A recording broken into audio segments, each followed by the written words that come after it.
The participants today are Michele Gill,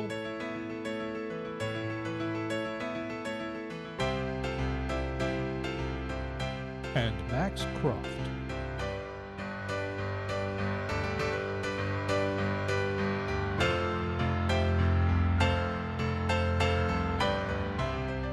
We join their conversation in the faculty lounge. Boys and girls are different in the way they learn.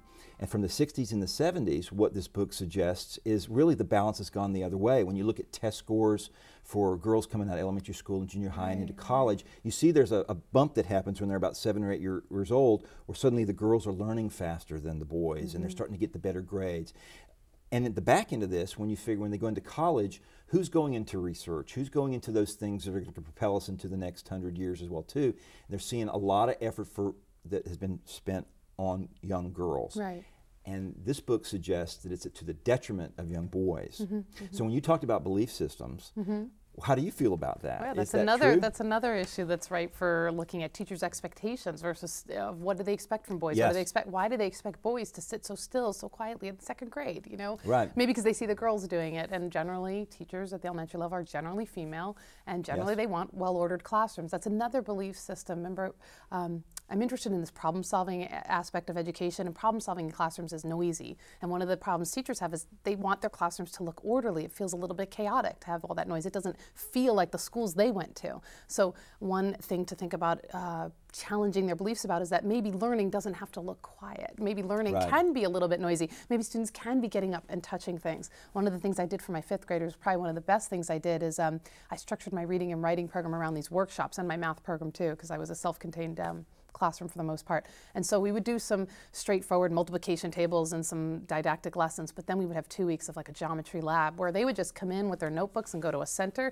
They would interact, play, write up their observations, and I did no direct instruction. They would go for those 2 weeks. Fifth and they graders. Had to, 5th grade. Loved it, loved it. But then I don't think you can do the classroom like that all the time. Personally, I would step back after those 2 weeks. We'd talk about what we did. Again, you have to practice your math facts and do that, and then we'd go to the next subject, and then we'd do another 2-week intensive lab. And writing and reading workshop, you know, was like that too. But I want to go back to what you said about gender. It's a really hot issue right now, especially because the Florida legislature is talking about investigating looking at single-sex classes. Would that be better? Because we do see that there's differences. Yes, right. But you know, my colleague, Dr. Bob Hoffman, he's new at the College of Education. He's done a large-scale study on this, and they have not found very strong effects of differences in education. Maybe some motivational and affective outcomes, but right now we haven't seen strong effects in terms of improving grades. So I don't think it's just a simple answer in terms of just segregating the genders. I think it's learning all new teaching strategies and being able to use the teaching strategies for the success of all students. Right. And I guess age would matter too. I don't know when he did his study what age they were. I guess elementary school students would be different than say junior high. Sure. Junior high, lots of things are happening to biologically to girls and boys, and keeping boys focused, for instance, may be totally different than how they treat girls in that.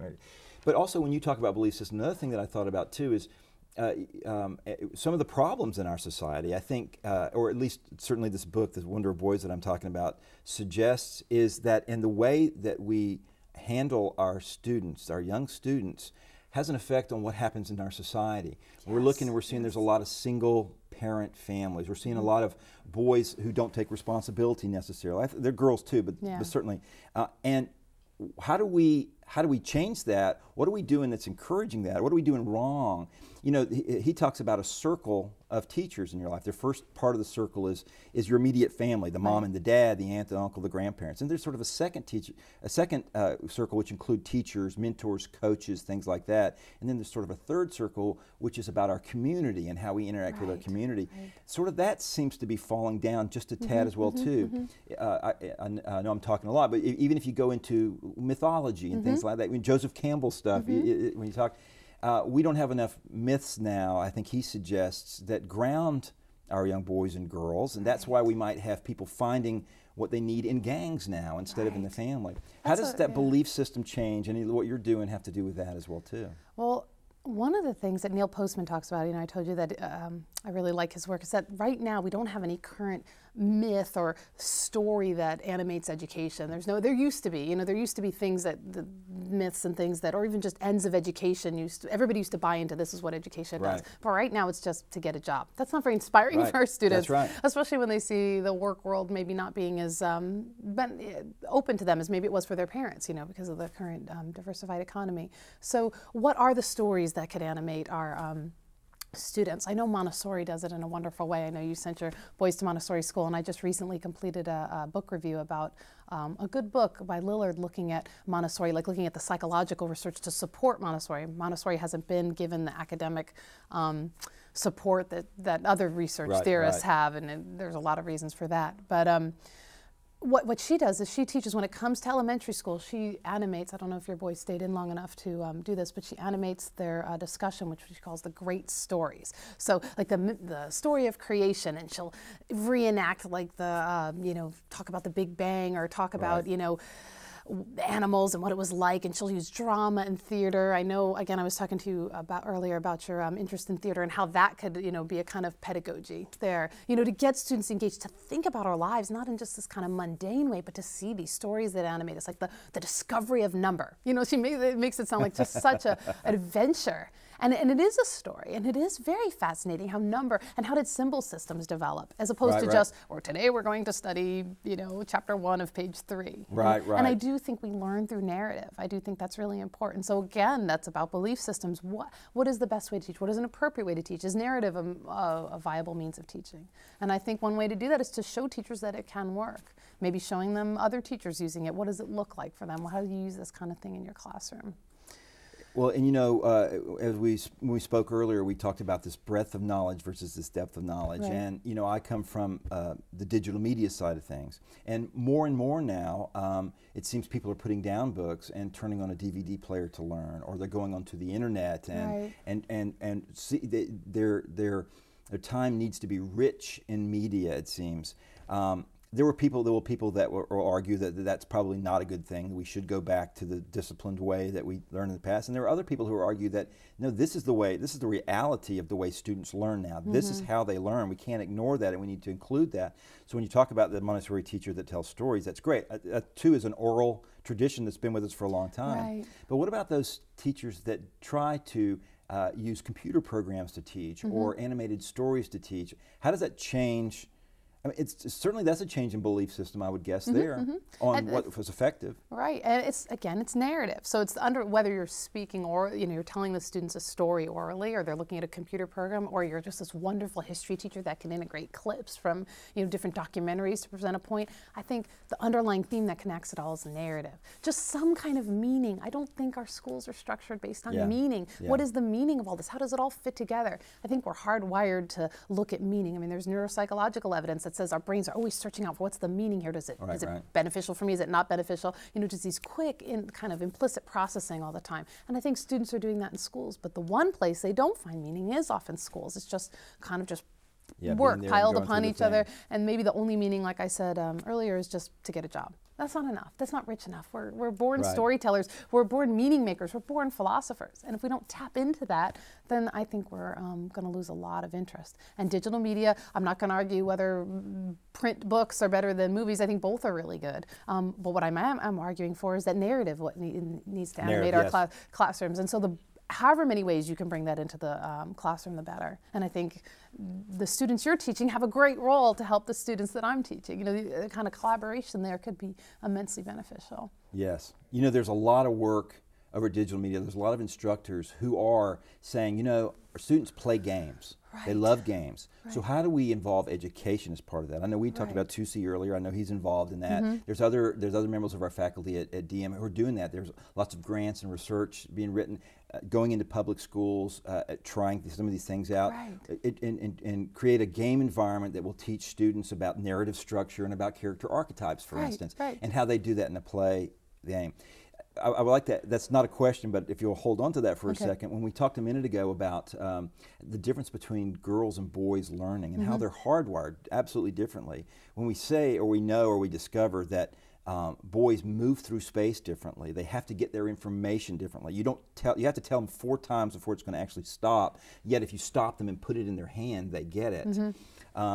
That combined with what I said a minute ago too, how do you think we're doing with that? And do you think that's actually valuable? You know, we talked earlier, I'm a puppeteer. So getting a chance, when you can do a puppet show in front of kids, they are locked in and involved in this thing because they don't see a lot of puppet shows. You know, it's not one of those. But they are there the whole time. There's something moving in there that they're getting, and it's a lot more than if we were just standing up in front of a classroom. What do you think about those types of learning and how that changes the way we teach? I think it's amazing, but I think we're not doing it. So one reason of my strong interest in Montessori is, let me just backpedal a minute. Right now there tends to be 2 different ways of approaching instruction in our country. Looking at a back to basics approach where the teacher's in the front of the classroom using maybe different cognitive methods to really try to teach, using all these very scripted programs, et cetera. And there's some success in that. You know, I taught at various tutoring programs where they use those kinds of methods for learning some basic skills that can be important. Then there's this other kind of approach, a more existentialist kind of rooted approach. It can even be as extreme as a free school where you don't even have to show up to school. There's something called Sudbury Valley School concept that I looked at as for my undergraduate thesis. And these schools, if students feel like showing up, they show up. And then the faculty don't teach any particular classes. The students can play on the swings all day. But then if they decide, I wonder how swings work, the teacher might at that point give them a book on physics and they look at that. And then when they want to drop that, they go to something else. And I think that's actually a little bit too extreme the other way, because what if they never, you know, they're always going to acquire it on anything, but learning is hard. Who's going to sustain them in inquiry?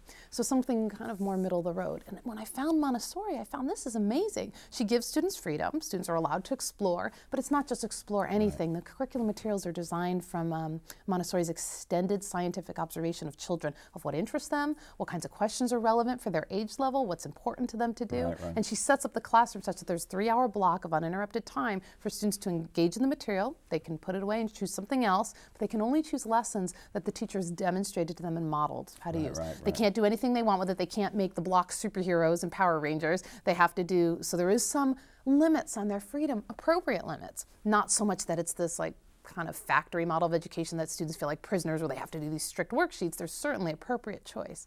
And I wonder why it's not more popular. I think this book by Lillard takes a step in trying to give her some legitimacy in the academic community that she hadn't had, so that maybe her theory is given the same kind of respect as Piaget's theory or some other theories. Right. So I do think it exists. I don't think it exists in the United States in that many places. I think there's especially with a push for standardization and high stakes testing, et cetera, it's kind of compatible with this more open-ended type Montessori type learning. It's from what I can tell, studies of Montessori show students learn either about the same or a little bit better than in traditional schools. So you're not going to see like giant learning gains, but what you are going to see is kind of motivational, affective improvements in learning. Students are self-directed learners. Students like learning, but I think those are critical. I think we turn students off to learning in the young ages, and so if their achievement's about the same, but they're coming out with a love of learning, a sense of initiative, a sense I can do things, I have a question, I can figure it out, and they don't see school as some dreadful thing to endure, but as some wonderful place that scaffolds their understanding and learning. I think if we can turn out students who are independent thinkers at the end of the process, I think we do ourselves well. Yes. And I'll mention something that, you have a young boy. I'm very interested in finding out how someone in education treats his boy at home as well too. But when our boys started getting old enough, we had to make a decision about religion in their life. And of course, my wife and I are different religions, as a matter of fact, and we come from a theater background, and we've come from, I think we mentioned earlier, where we've explored a lot of different types. You're reading the Bhagavad Gita, or we have friends who are Buddhists, and the crystal thing. We've been through all of that thing, but now we have a real live person in front of us. How do we serve him the best? And I think our way of thinking is, you can't teach faith from a distance. You can't teach someone how to, in order to dive off the diving board, you have to stand on the diving board and jump in. So our feeling about it was we need to make a decision, we need to make a commitment so that they understand what faith is, how it really is in their life. Let them understand what the religion's about and what other religion's about, and then when they get old enough, they can make the decision, but they're making it from a point where they understand what faith is, and so it's not like this something that's academic or in a book. Right, right. It's like you're providing those early experiences steeped in a particular religious culture that will kind of form and shape them as they go. Whatever choices they make, they won't lose that. Where someone who's not introduced to any faith experience later on, if they want that, they haven't had the opportunity to taste it at an early level, and it's harder, I think. And I think you could go the other way too, being steeped in one particular type of religion and dismissing everything else. I think doesn't serve, well, in my opinion, doesn't serve our sons and daughters well either. But I do believe you do have to show them. You can't talk to them about it. And I know I'm talking about faith now, but I think that's true of a lot of things, not just faith when you're raising a boy. So how does this Doctor of Education raise your boy at home? And, what a good and are question. you practicing what you preach? And how has your belief system changed since you've now got someone at home to care for him? You know, first of all, you never are your ideal. I mean, that's the one thing I learned as a parent, is that you you have all these ideals about education, about parenting, and being a parent, it's just you never meet those ideals. You can live in a perpetual state of guilt if you don't come to some kind of acceptance of your limitations. In fact, it's made me incredibly humble. You have these ideals and you try to live them. But you need to have ideals. I know plenty of parents who just give in because they go, it's not even worth it. Yes. You know, so what I do is I strive for that, kind of like a lighthouse, kind of guides my path, but you don't know that you actually don't want to hit the lighthouse. Right, yeah. You just kind of orient your life around it. But I'll give you an example. I'm a working mom. I went back to work after my son was about 4 weeks old. Actually, I got my first job here at UCF when he was 4 weeks old, got a nanny, but I really believed in the importance of breastfeeding because I know that that's really important. It's good for the bond. I knew I was going to be working, and I believe in attachment parenting and forming those early attachment bonds, especially with my research, my background in developmental psychology. I know how important that attachment bond with the mother is, and I didn't want to not work, but I didn't want to lose the attachment. So I really struggled. Do I give up my job? Do I do this? And I just felt like I was meant to be in the academic community, and it wouldn't hurt my son if I had enough time with him. So what do I do? Well, luckily, being an academic, you have a flexible schedule. There's such thing as breast pumps. That's right. You know, that's right. And then I would just come home and nurse him. He slept in our bed. I mean, I nursed through the night, and people don't agree with that. It's kind of, I looked at a lot of cross-cultural research and saw that that was not unusual in most cultures other than ours for parents to do that. So I used my skills as a researcher to learn about different parenting practices. I implemented the one I believed in, and turns out he had some developmental delays that had helped, that the nursing and the bonding really helped with. He had a lot of nutritional issues, a ton of allergies. He couldn't drink any cow's milk, couldn't drink soy milk. So he's a very healthy and happy and well-bonded boy. And I believe that early sacrifice that I did helped. But I do think parenting's about sacrifice, about sacrificing your needs. Not all of them. It didn't mean I had to quit my job, be the stay-at-home mother, but I mean about making appropriate sacrifices, maybe not getting to have very much time for myself. I certainly didn't work out very much my first 2 years. I was either working or I was with him. But you know, it all works out in the end. It's just a couple years out of the huge lifetime. That's right. And now he's just a sweetheart. It's a time well spent. Yeah. But what are you going to do? What are you going to do when he goes to school? And you, being someone who cares so much, passionately about education, and actually are working to improve education, what are you going to do when they start teaching to the FCAT? Yeah, I'm going to create my own school. I'm not just joking. It's a huge issue. I don't know if I would put him. I'm struggling a lot with public schools. There's some very good schools in Orange County where we live. I mean, A schools, wonderful schools. I know the teachers there. Some of them were my students. They're just wonderful. But they have no choice over it. They have to teach the FCAT. It's not their fault. You know what I mean? Even if they don't want to. It's a state law. And I think, although the FCAT is wonderful for diagnostic uses, it's not being used that way. It's being used to punish or reward schools. It's being used. Students are getting sick, nauseous in 3rd grade about taking the FCAT. I don't believe in that at all. So I'm not sure I would put my son in that kind of atmosphere, and I'm currently looking at alternatives. Well, that's a belief system right there that needs that some people would suggest needs changing. Is that look what we've done to our schools by doing this, and certainly from a very good reason. I think the FCATs are there for a good reason. I think Florida's trying to work on its school system as well too. But in the end, you get teachers, parents, and students all talking about why is this FCAT important when other ways of teaching or other subjects may be as or more important. Right.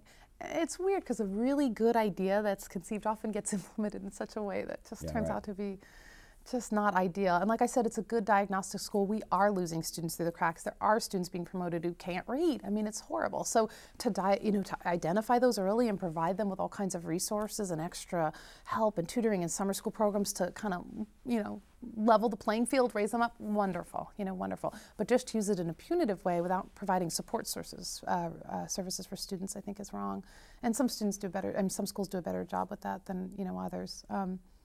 So I do think that's again, remember, there's different levels of influence. That's kind of an area that I'm not involved in, but, the political influence on education, policy. Those people working on that area are doing, I think, good work in trying to show the dangers and damages of high-stakes testing. Not testing, but high-stakes testing, when so much is at stake for a third or fourth grader to pass a particular test. We're in digital media and you're in education. It seems like that's an area that has lots of opportunity for us to work together. Right. I mean, there's lots of things that, digital media is an underpinning for a lot of different things, whether it's entertainment, which we focus on, at least our little area of digital media, but also medical, law, government, military. And more we're seeing, especially with new technology coming, there's lots of new niches for digital media to fill up. Right. Whether it's handheld devices, whether it's the internet, whether it's a car that's working or something. So how can digital media help what you're doing over in education? I have a colleague, Dr. Lisa Deeker, I don't know if you know her, but she is working to try to get the software where teachers, remember I told you about trying to get them to, how would they change their beliefs about a particular subject? I get them to read these texts. Well, she's trying to form a kind of virtual classroom where they could go in and virtually interact with virtual students. It's a blank room, but they're wearing whatever the goggles and I don't know, but they are, and other people are watching them and are able to give her guidance and feedback, kind of scaffold her instruction, and she's not doing it to real students, so you're not like worried about hurting them. She can try innovative techniques.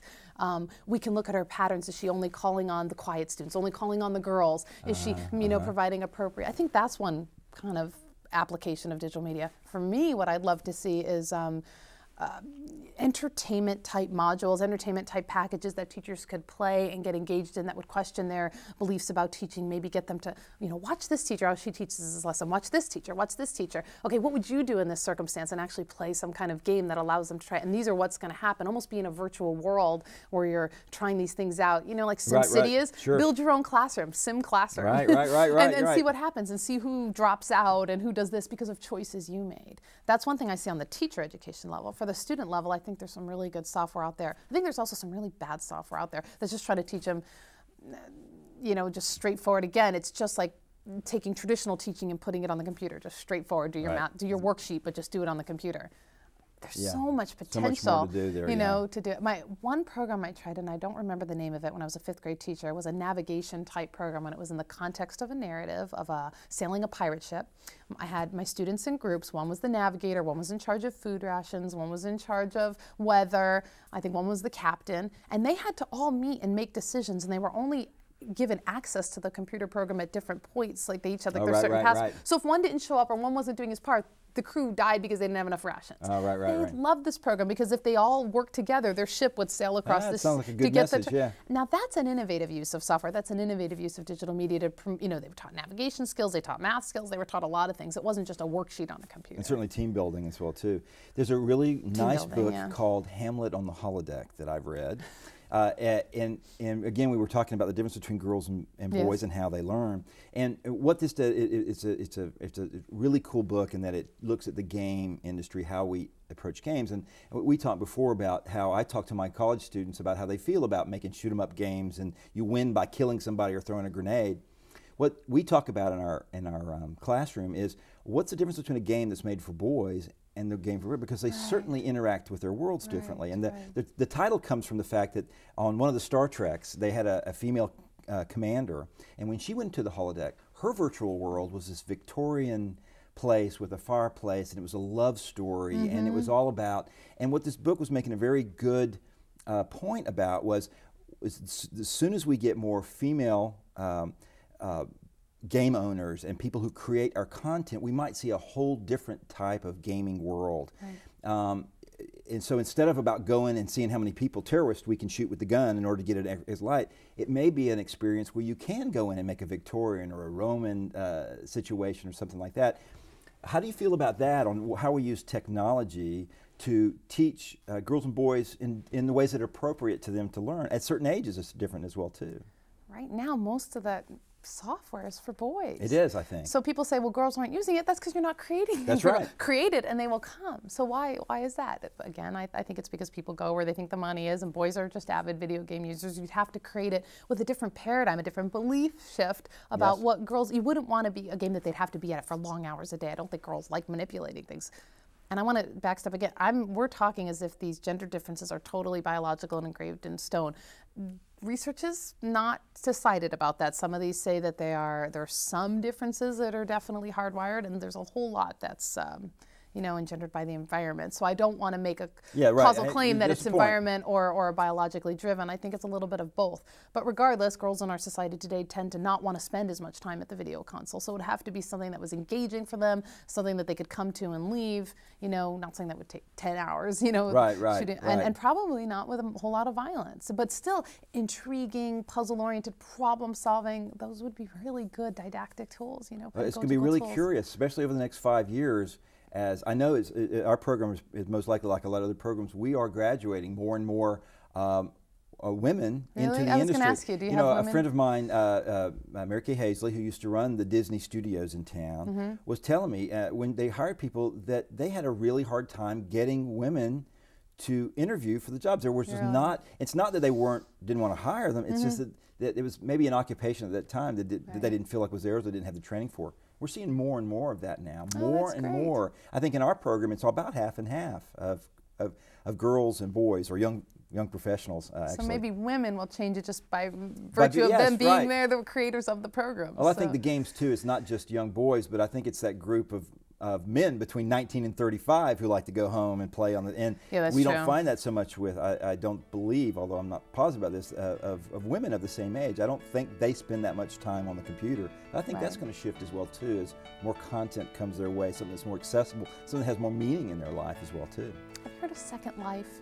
Yes. I just started that because I looked at it as a pedagogical tool. We're starting to move to online classes more at UCF. And they seem so anonymous, just these bulletin board postings. So I'd read somewhere in an education magazine that some professors were actually meeting in Second Life, with their virtual persona. They're doing that at DM. In fact, Tuesday, I think, has a class. Really? Because I peek in from time to time, and they are really into the Second Life, very much into it. And so it's and I think what they're trying to do is figure out how they might use a situation like that in their education.